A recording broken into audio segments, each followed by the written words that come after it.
Now, I have reviewed the original Strangers from 2008. It's a great movie. Honestly, it's a classic now. And in 2018, we had a sequel, Strangers Pray at Night, that got panned by everybody. Nobody liked it, except me.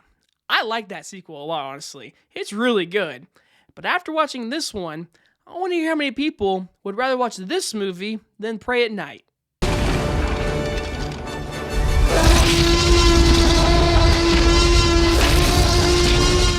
The Strangers Chapter 1 stars Madelaine Petsch and Ryan Bowen, and is about after the car breaks down in an eerie small town, a young couple is forced to spend the night in a remote cabin. Panic ensues as they are terrorized by three masked strangers. From director Rennie Harlan, whose filmography is really big, honestly. You got Die Hard 2, you got Cliffhanger, Nightmare on Elm Street 4, but then you get like The Legend of Hercules, yeah. But we have a brand new horror film from him. We have The Strangers. I have been very, very intrigued on this movie because, like I said, I'm a fan of these first two movies. I like both of them, even this one.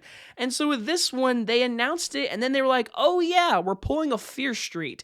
We are getting an entire trilogy. Chapter 1 is now, Chapter 2 is at Halloween time, and then the third one's supposed to be like early spring next year. So I have no issue with that, but I hate when a movie goes in saying, we have a story we want to tell, and we have two more movies about the same story. I would like them to go in like with one story, do really well with that first one. If people want more, make a second one. But they're betting on themselves, and we got a trilogy on our hands. So here we are. Chapter 1. Wow. I mean, I really want to hear people tell me that this one's better than Pray at Night. Honestly, I want to hear you guys in the comments because The Strangers Chapter 1 is a complete reason of just redundancy, boring, and nothing happening. This movie is 90 minutes of nothing happening. But let's begin with the positives first. The movie has some good sound design. I'll give it credit. There are times where the sound design really helps set up the scene and the eeriness because that original Strangers, which is like an hour and 20 minutes long, is just one house, a couple, three strangers. That was it, and it worked perfectly with great sound design and editing. This movie has good sound design. It's a well-made looking film. The camera's nice. Our main actress, Madelaine Petsch, sorry if I said her last name wrong. I know she's from Riverdale. I did not watch Riverdale, but a lot of people know her from Riverdale. She was good in the movie. Her dialogue, we'll get to it, but her performance is good. Her boyfriend in the movie, I thought was good, but he was too much of a dickhead to really care for. I was like, dude, you're kind of a dick. Like, I don't care if you get killed or not. Like, But either way, their performances aren't bad. Dialogue, what else is there? There's some cool, like, music cues when it's, like, really spooky, whatever. I like that kind of stuff. Yeah, that's about it, guys. The Stranger Chapter 1 kind of sucks. I'm just gonna be straight up honest with you. First big issue. It's 90 minutes. It's all set in this cabin, and this movie moves at a slow pace. Like, you can feel that this is a trilogy, and this first part of this movie, they are stretching out for 90 minutes. I am telling you, it takes 30 minutes for really anything to happen. In that first 30 minutes, they try to give you the most basic, lovey-dovey couple. Oh, we're in a creepy little town. Oh, we gotta stay in this cabin. Like, you just don't care. These characters, they're pretty looking, but that's all they give you. There's no character development. Like, if you get, like, in that original Strangers, you had two characters coming to this house who just had a proposal go wrong. That is interesting. In the second movie, it was a family taking their daughter to like a hospital or something like that, and they stopped by grandma's house and the stranger's there. Both those movies had good enough grit and character work that you could follow them along. This movie doesn't do that. You just have two pretty people in a cabin. That's about it. And that's really disappointing because with this movie, you have the stranger characters who, once again, you have our three, and they are creepy looking and they have all the ingredients to be creepy, but all they do is the first movie again. Literally. Knock at the door. Is Tamara home? Stuff's happening at night. Stuff goes down. Movie ends. That's about it. And it ends in a way to where it's definitely a part 1. So expect that. But with this movie, they don't do anything that any of us horror fans have never not seen. And they do it in the most just basic formats. There's one really cool shot of her playing the piano, and you see a mirror shot and he's behind her. That's cool. The stuff you see in the trailer with her in the shower and he's right there, that's there too. But the only thing about that is they add sound effect. It takes away the creepiness. That original Strangers, the famous shot of Liv Tyler standing there and he just walks in the background, he just stares at her. There's no noises.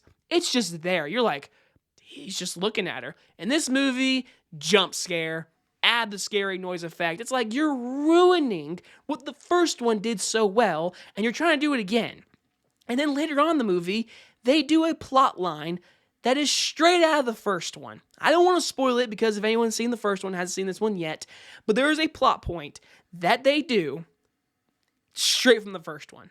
The end of this movie, straight from the second one. I'm like, what are we taking like the greatest hits from the other movies and just trying to do a new Strangers? Because that's what it feels like. And it moves at a snail's pace. This movie is just so slow. There's a few tense moments, like I said, with the sound design, but nothing is just like surprising or anything. And there's cool stuff you could do in this cabin. But when you make our characters so goddamn stupid, oh my god, guys, like, they are stuck in this cabin and they run and, they're walking around, whatever. They go outside. Something happens to the bike. They run back in and, they have the whole house. They run to the bathroom and lock the door and says, we need to find a weapon in this tiny ass bathroom. You have the whole house. They were outside. Lock the door. You have the house now. Bad script writing. This script is stupid. The dialogue I was talking about earlier, we have fine performances, but the dialogue is such movie dialogue that it doesn't feel real. I truly think, as a person that's directed short films, I think some of the best stuff between two actors is improv. Their relationship, their connection on set can really show on screen. I'm telling you, I've seen it. I just did a short film with two actors, and the connection between them felt so real. I said, add stuff, move around each other. This movie felt like the director said, do this, say it this way, move on. And that's what they did. They did their job. I just feel like it totally took away from any type of characterization, took away from anything audiences really connecting with like their relationship. Because that relationship you're supposed to care for, like you want them to live. But they don't do anything in this movie to give you enough to really like, oh, I want our girls to live. Only thing they do is like, oh, it's the girl from Riverdale. She's really pretty. Live. Like, they don't do anything in this movie like the other two movies. And my biggest disappointment is this ending. My goodness. Like I said, it's from The Strangers 2. It's literally The Strangers 2. They took a plot point from Strangers 2, made it the ending of this movie. I was like, what was the point? What is the point? Are you just saving everything for chapter 2 and 3? Because, like, that was my biggest issue when they announced a trilogy. They stretched the living shit out of this movie. The director said he had a 240-page script, and each movie is like 80 to 90 pages or whatever. They stretched the shit out of this one. This movie was boring. Us horror fans, you've seen better. It's called The Strangers. Just watch that one. This one did nothing to renovate this franchise, do anything differently. And in the end, it just felt like a complete rehash of the first one with elements of the second one, with characters you don't care about. Nothing scary or suspenseful enough to really make you pay your hard-earned money to go see this in the theater. I'm going to give The Strangers Chapter 1 a D. And if you don't believe me about this being a part 1, I mean, it's literally called Chapter 1. It also ends with the words, "To be continued." It pops up on screen. Yup. Not like Spider-Man, where, it's like a comic book, to be continued. Yeah, this is a horror movie with a part 1 saying, to be continued. Yeah. I will say, it will be interesting to see when these movies are all done to watch them back to back to back. But for a first movie, you did nothing to make me want to watch the second one. Really disappointed, because I like the Strangers franchise, and this could be a cool franchise. But you just do a complete rehash of the first one, and you make it boring as hell with no interesting characters. What am I supposed to do? And also the kills? What kills? What kills? Ugh.